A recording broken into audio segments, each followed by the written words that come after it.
Welcome to the Department for International Trade's Tech for Growth webinar and podcast series. I'm Ted George, founder and chief narrative officer of Kleos Advisory, and I'm partnering with the DIT's Fintech sector team on this series, which discusses the role of technology in financial services across sub-Saharan Africa. Today's episode is entitled Tech for Growth, Opportunities for Financial Inclusion in Africa, and is taken from a session I moderated at the Africa Fintech Festival Virtual on the 10th of November 2020.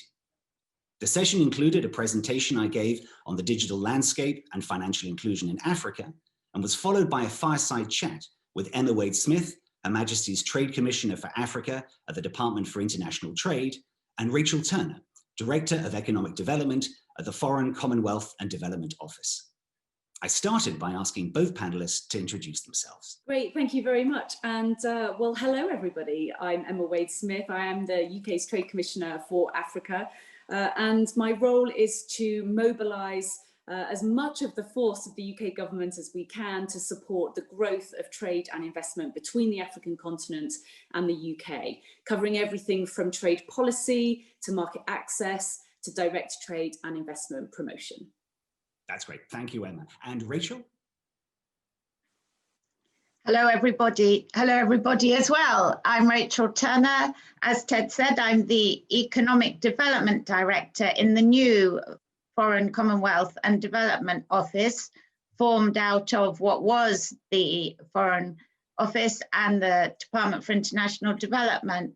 And my job is to support economic partnerships with developing countries, and particularly to provide partnerships for the expertise and investment needed to support their growth and development. That's great. Thank you very much, both of you. So before we start our fireside chat, or maybe I should say our morning cappuccino, seeing as it is morning at the moment, I'd like to give a short presentation where, if you like, I can set the scene and the background for some of the themes that we will discuss today. So I'd like to talk about digitalization and financial inclusion in Africa, because the picture has really changed over the last 10 to 20 years. And now we are looking at a very different opportunity in Africa, not just for African companies, but particularly for UK tech firms who are seeking to expand there. The first thing to really bear in mind is just how much the situation has changed regarding mobile phone ownership. There has been an explosion in the growth of mobile phones in emerging markets over the last 20 years. If you look at developing markets, there's been a 540% increase in mobile phone ownership, up to 7 billion people. This more than outweighs the 2 billion in developed markets. There's been breakneck growth in China and India, as you can see there, but Africa itself as well has grown to over 800 million individual SIM cards. And this is really significant because, 800 million represents the whole of Africa. There are some areas of Africa which do not have a mobile signal. If you go to cities, coverage is usually 100% or even more, as many Africans have multiple mobile phones or multiple SIMs. And this really means that we're looking at a connected generation for the first time. Equally significant is the fact that Africa this year has, for the first time, passed the digital tipping point. That means, according to GSMA, this year, over half of Africans will not only have a smartphone, they will also have access to 3G. And that really changes the game. You can see there from the graph on the left that mobile phone subscriptions went from only around 100 million 15 years ago to around 800 million last year. They're rapidly on track to pass 1 billion probably next year. But equally significantly, the 3G connections, which always lagged behind, they are now on a par with mobile phones. And what that really means is everyone is connected to 3G. Of equal importance is the fact that mobile phones are much cheaper and available today than they ever were before. Only 15 years ago, we were talking about how can we give a laptop to every African? Well, we don't need to now. Everyone can afford their own smartphone. That picture you can see there of the lady in Kenya, she's holding one of the most popular handsets, Techno, produced by a Chinese company, Transsion. If you add in Samsung as well, you've got probably over 80% of handsets which are from Asia and super cheap. And in fact, since the COVID outbreak, there have been a number of offers to enable people to buy handsets with no down payment at all. For example, Lipa Mdogo. So that means you can go from being off the digital grid to suddenly having a decent smartphone, a 3G connection, and connecting to digital services. And this really changes the game in terms of what can be delivered to the ordinary African consumer. And mobile phones have been essential when it comes to financial inclusion, which is the key point of our discussion today. If you look at the statistics, it can seem a bit depressing for Africa. The last full estimate done in the Financial Index by the World Bank a few years ago had sub-Saharan Africa as the worst performer in the world. Only 33% of the population having access to formal banking services. You can see on the right of that graph on the left there. But then look at the orange box on top there. That represents mobile money. A full 10% of Africans get their banking services either through a mobile wallet on a phone or through a banking app. And this is a number which is growing dramatically. In fact, all of the growth in financial inclusion in the last 10 years has come from the mobile phone. And it's likely in the 3 years since this study was done by the World Bank that we've probably seen financial inclusion grow to over 50%, all of it due to the mobile phone.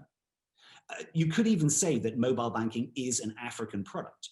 If you look at the chart on the right, the pie chart there, you can see that around 60% of active wallets in the world are African. And that's because mobile banking was pioneered in Africa and is really taking over in Africa as well. On top of this, you have an incredible ecosystem of innovation and fintechs. According to the last estimate by GSMA, there are 615 tech hubs in Africa. Africa is not backward when it comes to digital innovation. We, of course, have the major hub in South Africa, which has always existed, overtaken by Nigeria with 85 hubs, Egypt as well, and very important hubs in Kenya, in Cote d'Ivoire, and Ghana, and Morocco. There is a huge amount of innovation which is coming out of Africa, and this represents a two-way opportunity. One is for British companies to be able to collaborate and expand and maybe acquire African startups, but vice versa as well. The possibility for African innovations to be scaled using the UK to international markets. And this growth in innovation and also the growth in the number of digital Africans means that e-commerce is growing dramatically. This recent map by Brighter Bridges shows that there's over 250 e-commerce companies that have set up in the last 3 years. And they go from everything from general retailers, online marketplaces, to food deliveries, hail riding, and logistics and supply chain. It is really a vast possibility what can be done there. With everyone on WhatsApp, with everyone on Facebook, there is the possibility to deliver e-commerce to this entire new generation of Africans. The reality is as well that there is so much of Africa's value chain which is undigitized and is unbanked.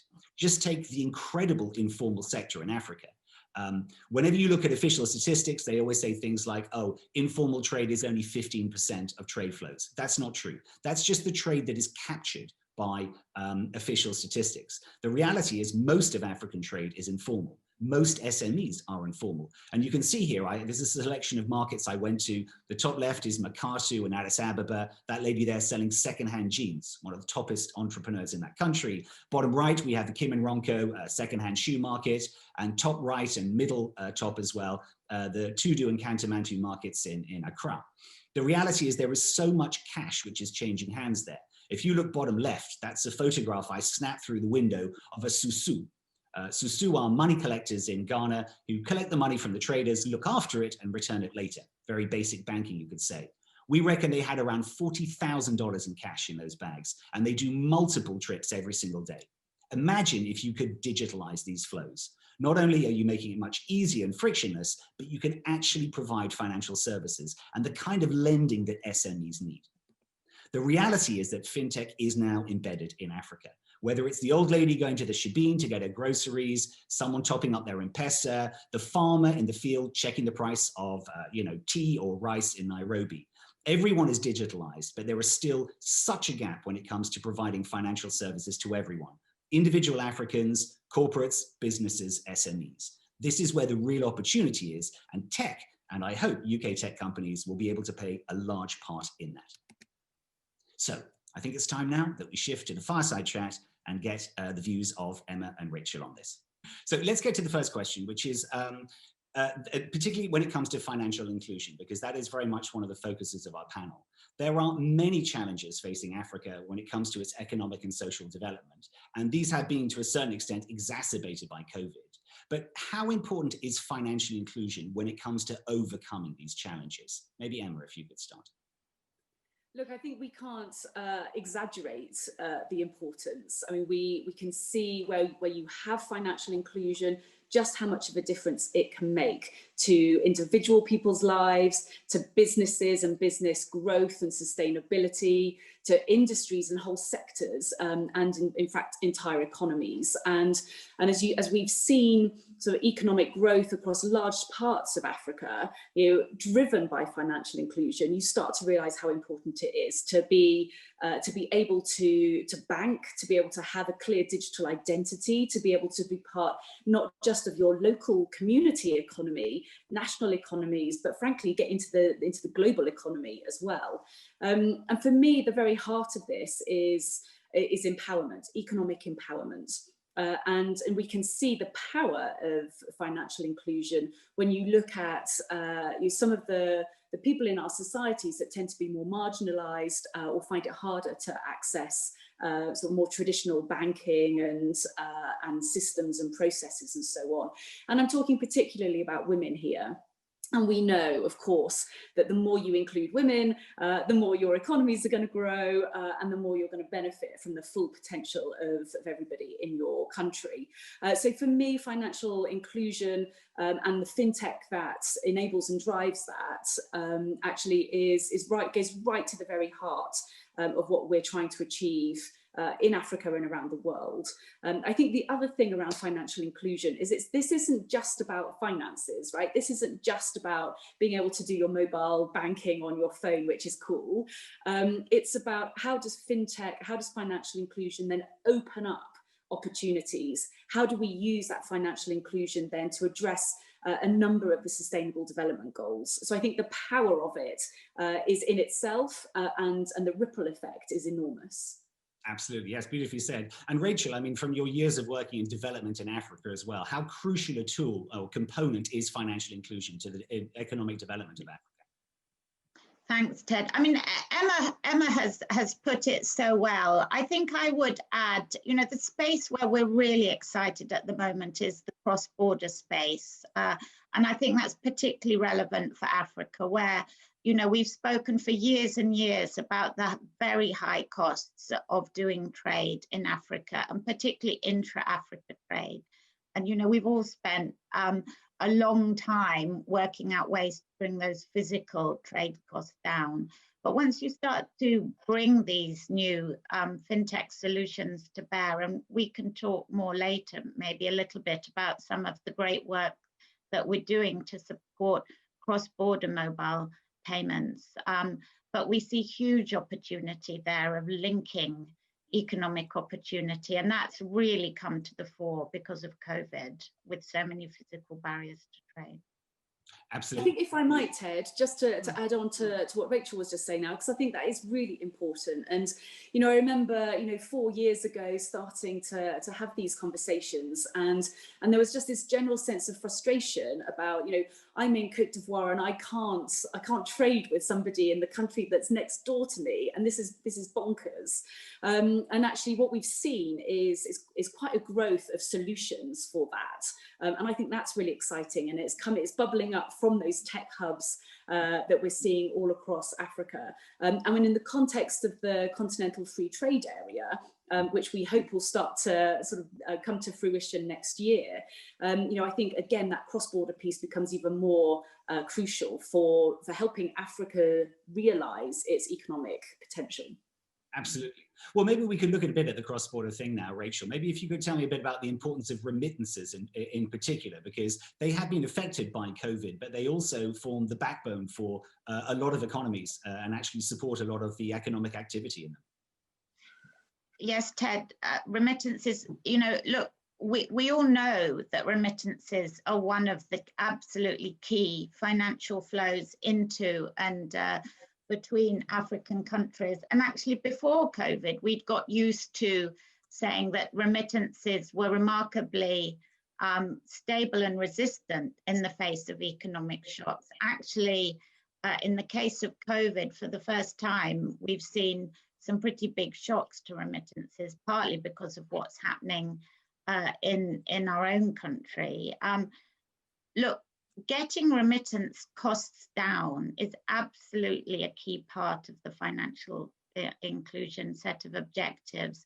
And we are very aware from the UK point of view that the UK remittance corridor is an expensive one. And we've set ourselves now across UK government targets to bring the cost of remittances down from UK corridors, currently around 10%.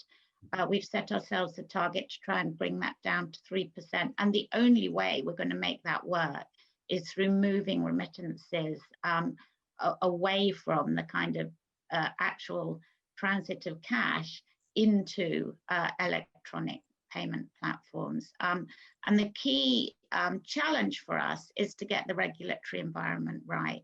So in the UK, we're wrapping our work on remittances around with a lot of support for both regulatory change in the UK, but also bringing our own regulators to support and build expertise and approaches in both what we call the last mile and the first mile work in developing countries. So look, it's difficult getting the regulatory piece around remittances right.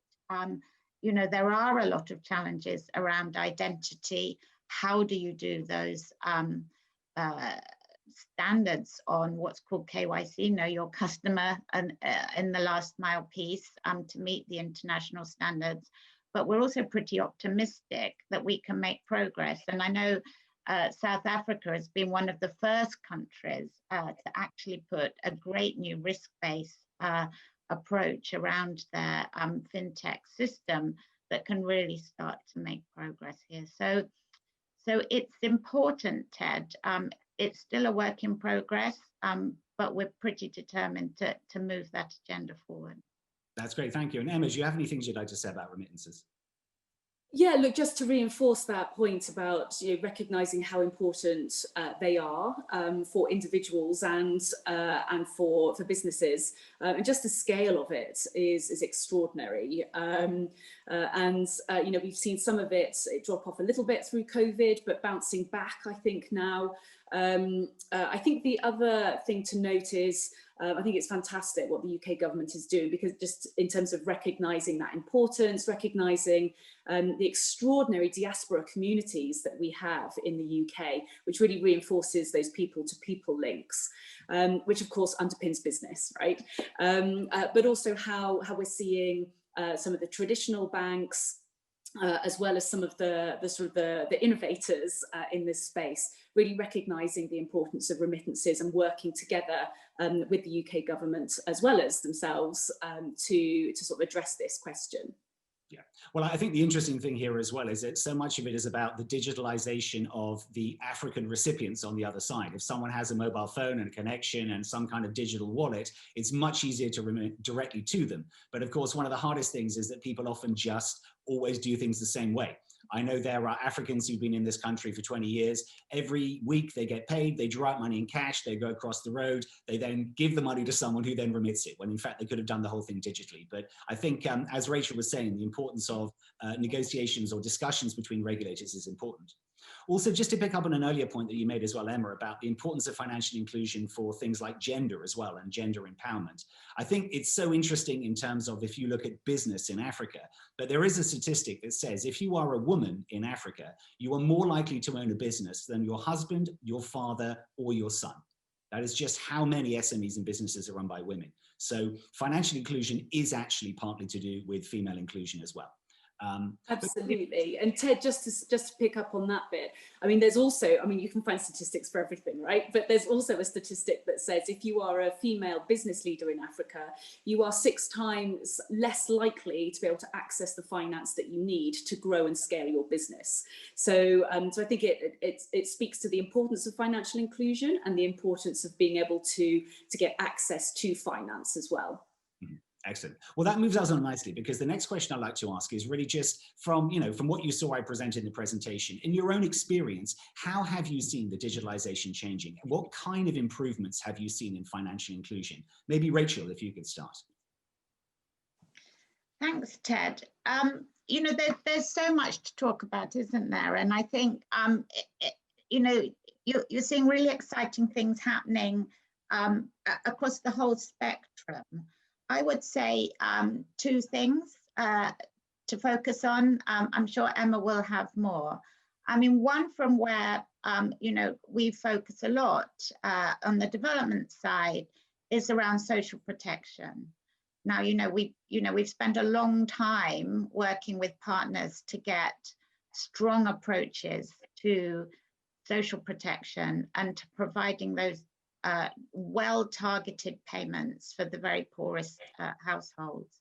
We've really seen extraordinary progress over the last few years in using mobile payment systems to be able to surge finance through at times of peak need. So whether that be drought in northern Kenya, whether it be the latest crisis with COVID and getting surge payments through into urban situations, we're really seeing extraordinary progress there, especially around the targeting piece and some very innovative work on targeting. The other piece, I would say, is around the actual service provision, where we're beginning to see these things like COPA in the solar power space, who are able to offer bundled payments for both assets, infrastructure assets like household solar, and services, and seeing that bundling of the asset and the services together and creating affordable ways for the poorest households to access new services is quite incredible. And we've been quite involved in helping finance some of those new innovators in that space and taking them to scale. But those two pieces are very exciting for me. Of course, there's loads more in the enterprise space as well. Yeah. Absolutely. No, thanks very much. And Emma as well, how have you seen financial inclusion developing in recent years? Yeah, well, look, just picking up Rachel's point, and particularly that last one, I mean, it's brilliant actually to see how African entrepreneurs and UK entrepreneurs are responding to the need. We're collectively finding solutions, and I think that piece about how do you connect, the accessibility onto the internet through solar panels, and connecting that then to providing power, providing access to the internet, and then through that being able to access the global economy. I mean, it's not a dramatic jump. This is a sort of science fiction, and you can see it's happening, and it's wonderful to see these solutions that are coming in for connecting people who are off-grid, connecting people who are from low-income households, and helping to change their reality. And I think that is just, for me, that's just the wonder of technology. I still find it slightly magical, I have to say. But I mean, there's also a point about how is financial inclusion and how is digitalization changing the world as well as Africa? And I think for me, there's an important bit to say about this is not about African exceptionalism. The experience in Africa is replicated in many parts of the world, and we all remember the big brick telephones and Miami Vice and all of that good stuff.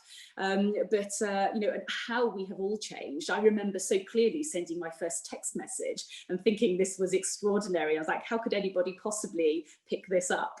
And that was not very long ago in the UK. And I think that the experience in the world has enabled us to see the pace of change in Africa quite extraordinary. And therefore the way we're interacting with technology, the way we're seeing intergenerational mobilization into this digital space, I think is really impressive. And I think my final point really would be on this question of growth, and I think it is worth repeating just the exciting journey that Africa has been on over the last 10 years or so in terms of digitalization, access to financial mobile money and so on. But actually just the eye-watering numbers that remain unbanked or certainly not accessing mobile bank accounts and insurance, etc., etc. And so like the opportunity is just, is eye-watering, is mouth-watering. You know, frankly, companies should be thinking about how do we support Africa's continued digitalization. Absolutely. And I think it's interesting the point you make about that when you start to combine these technologies together, suddenly you get a breakthrough. I certainly think, you know, you mentioned, Rachel, the solar fintech combination. You sell someone a distributed power unit, a solar unit, and then they repay the unit using a mobile phone. So not only does the unit power their mobile phone, they can do their business and also enable them to actually make digital payments. At the end of, let's say, 18 months, they actually own the unit, so they have free power, and also then they have a credit rating, so then you can start lending against it. So it is amazing. These combos of technology are very powerful. Well, maybe if we could look a little bit now specifically at the work that the UK government has been doing in this space of technology and financial inclusion. I wonder if, Rachel, I could start with you. Just the UK has always been a leader when it comes to financial inclusion in developing markets.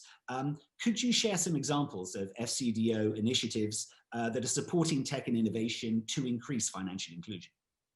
I can, and I guess the way we think about it is in kind of three buckets, you know, and I mentioned the regulatory space, and that is one of the buckets, and that's, you know, for me, that's really important that we're able to align ourselves behind the regulators who are trying to really evolve Africa regulation to be world-class and best-in-class around fintech. So we have a number of partnerships in a number of countries where we're bringing our regulators, the FCA, the Bank of England, right into the room and working with regulators. So for example, in Nigeria, we're working on what we call the regulatory sandbox. It's an approach we've been very proud of in the UK, that kind of testing. And I think doing that learning together is quite powerful. It's also important for our regulators, to be honest, to understand the Africa piece, because I think the more you've got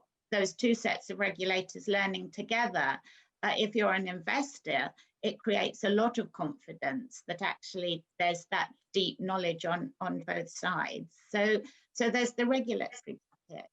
There's the business matching, if you like, and the piece around really trying to make sure that we are supporting the African innovators find their partners in the UK. And I'm sure Emma will say more than that. But we have a particular thing that we call a Fintech Accelerator. It's called Catalyst, that's particularly there to support in Kenya, Nigeria, and South Africa to provide what we call venture building support. It's supported by the Lord Mayor in the city, and that's helping with some great matching across a whole spectrum of different sectors. And then just two more things. I mean, I've mentioned cross-border before. We have a company that we support called Financial Sector Deepening Africa. The headquarters are based in Kenya, but they have outposts in a number of African countries now. FSDA, we call them for short, and I'm sure some people listening will know FSDA.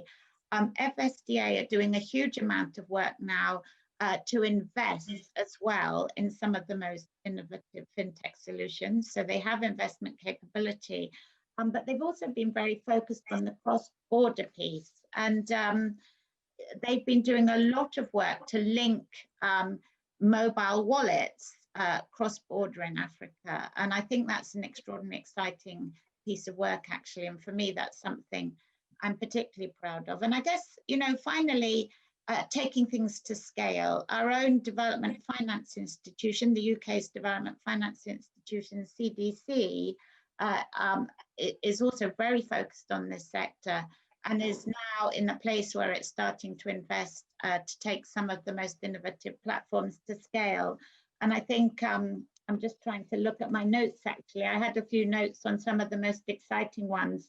There's Jumia, which is one of the big Pan-Africa e-commerce platforms that CDC has invested in. And I think that's just an example of our commitment to kind of put our money where our mouth is, if you like, and get behind taking some of these big ideas to scale. So lots going on, Ted. Yeah, no, thank you, Rachel. And Jamia, of course, is probably Africa's first unicorn, worth over $1 billion and, on international stock markets. And of course, in the e-commerce sector, which is, what is resulting from this digitalization. Emma, I wonder if I could ask you a little bit about the Tech for Growth program. This is something part of Department of International Trade. How does it fit in with the wider vision of what you're trying to do in Africa? Yeah, look, it's a relatively new initiative, just launched a few months ago. It brings together, I think, the insights that we get from working so closely with Fcdo, as well as with the private sector. And the idea around this program really is to, how do we accelerate some of the things that we're seeing happening, and how do we, including actually, how do we link UK and African fintech entrepreneurs? So particularly Tech for Growth is around strengthening the ecosystems. It's around making sure that we are supporting financial inclusion across Africa. Well, we're piloting it in Africa because frankly, this is the best place in the world to be piloting this sort of thing. And if we can demonstrate that this works and makes a difference, we will then roll it out to other emerging markets around the world. So really supporting the growth of African financial tech sectors, and helping to make those connections back into the UK fintech sector, and particularly encouraging African fintech owners and entrepreneurs to think about not just partnering with the UK, but actually establishing their international base from the UK. And we can see that, actually just so much of what the UK has to offer makes us a fantastic choice for Africa's fintech sector.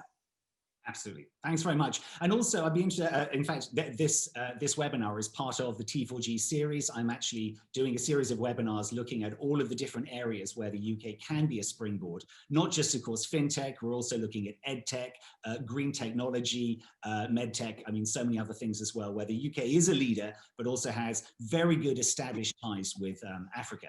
And I think really what I find interesting about the potential of Tech for Growth is the ability to collaborate. I think British businesses are known as very good collaborators. They're not the sort of people who go in and say, we know everything, here's our solution. The first thing they always do is tell me about what the problem is here. What can we actually do?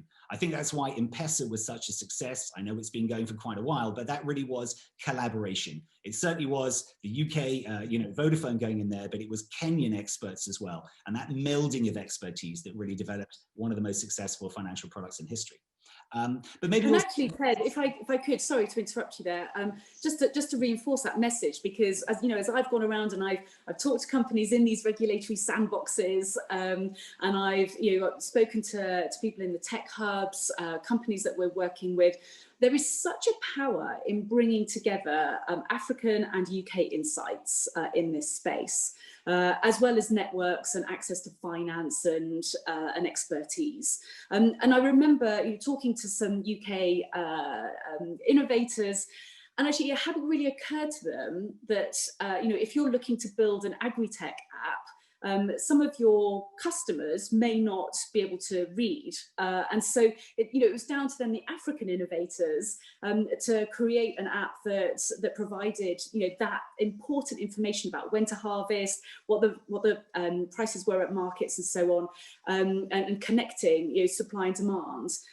That came from African innovators. And I think that for me is where the real sweet spot lies in how we can connect entrepreneurs with very different life experiences and actually create solutions. And the other thing I find brilliant is, we see across Africa, some of these financial solutions are well ahead of some of the things that we're doing in the UK as well. And I think that then really, for me, speaks about the power of partnership and how we can learn from one another. Absolutely. No, I've been humbled a number of times when I've been in an African country and someone says, oh, look at this app. And they're like, well, surely you have something like this. I'm like, no, how do you do that? I remember the first time I went to Kenya being given a long lecture by a cab driver on how M-Pesa and Mshwari worked. And I tell you, I felt rather ashamed, and I learned about it very fast. Also, if you could just quickly tell me as well, Emma, a little bit about the tech hubs as well that the DIT is supporting. Yeah, look, these are again, it's a UK government initiative. We've created 3 tech hubs, one in Nigeria, one in Kenya, one in South Africa. And the idea here as well is that we're helping to strengthen the entrepreneurial ecosystems in these places. And we're doing some absolutely fantastic things there. We are really supporting inclusion, supporting future females, so female entrepreneurs, really giving them some incubator love, and helping them to develop their business ideas, to connect them with potential investors, and to connect them into the UK entrepreneurial ecosystem as well. And so there are some really terrific things going on. And I think for me, that's about how do we build skills, how do we create capacity, and how do we expand the ability for Africa's tech entrepreneurs to realise their ambitions. Thanks very much. So we've got time for just one more question before we move on to the live Q&A. And it's really looking forward to the future. What is the vision for how the UK can act as a springboard for investment and for collaboration in Africa's fintech space? So maybe if we could start with a view of the Fcdo, Rachel. Thanks, Ted. We haven't spoken about the actual reach of the coverage, of the broadband coverage. And I would say that, part of our vision is to keep pushing to the frontiers of access. So, you started with the slides that were just extraordinary, showing how much has changed, but there still is a huge gap. Yeah, so our vision spans all, all of the things that we've been talking about, but we are particularly focused on the gap, to be honest, because I think from the development point of view, that's very much, where we can come in. And as enterprise increasingly begins to take on new ways of working, we're not so important in that space. And I think it is around the gap in access where we really need to focus and where we are focusing. It's also around the government solutions. I think one of the biggest lessons from COVID has been actually how much work there still is to do in the social protection space. And I spoke about that at the beginning. But with these new solutions, the costs are coming right down.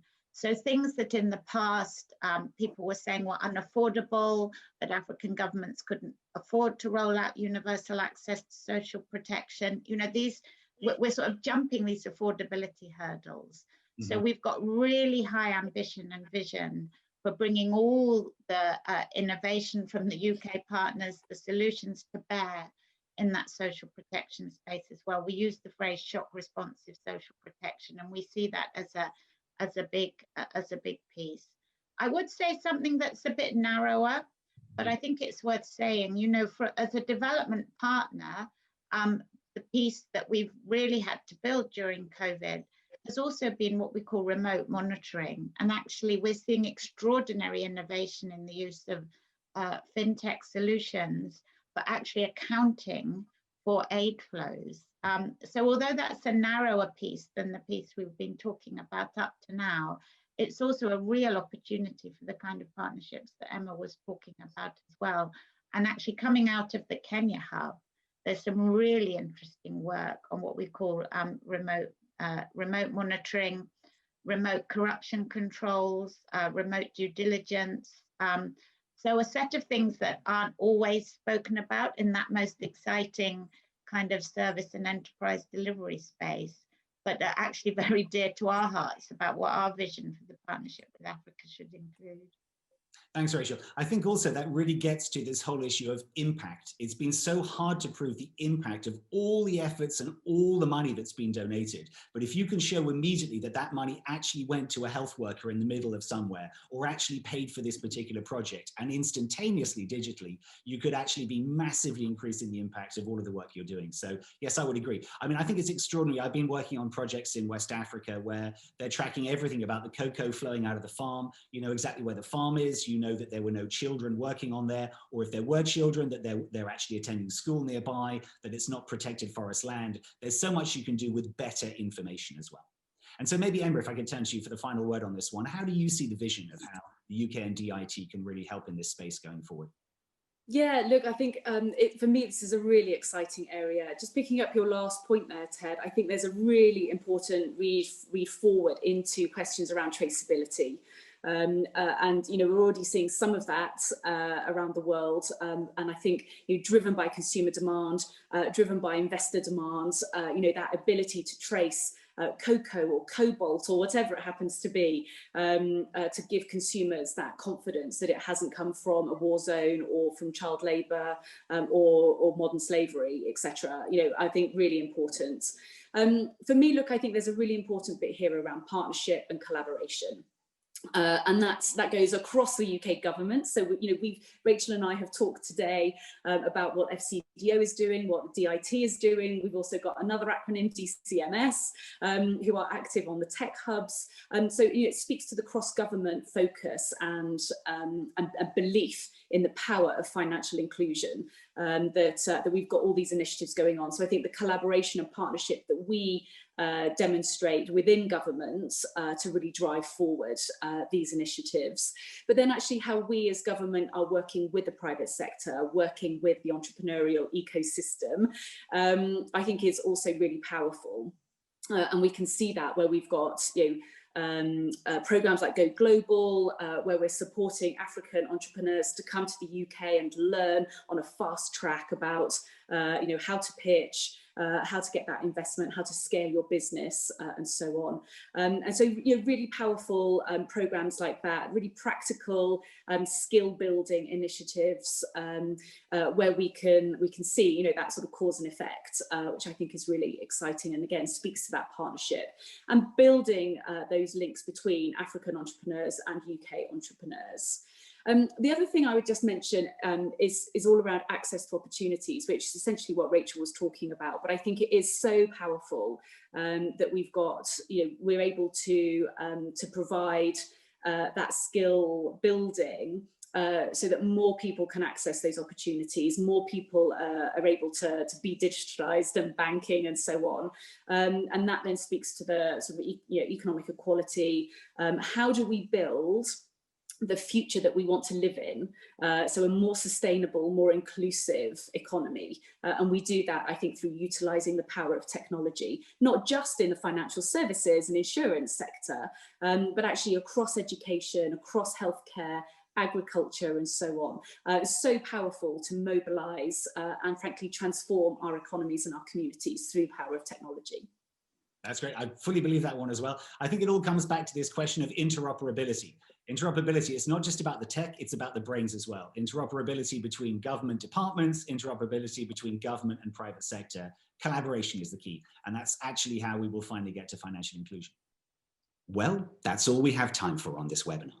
Thank you to my excellent panelists, Emma Wade-Smith and Rachel Turner, for an engaging and wide-ranging discussion. I hope it has helped illuminate the digital opportunity in Africa and demonstrate how the UK government is supporting companies to develop tech innovations in African markets.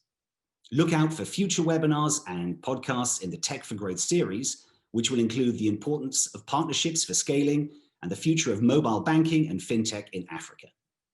For more information about the Tech for Growth program and to submit your interest in the program, please visit the Tech for Growth landing page on the DIT website. You can also join the Tech for Growth LinkedIn community. The links for both are on screen now. If you want to speak directly with a member of the Tech for Growth team, please send an email to techforgrowth@trade.gov.uk. Thanks for watching.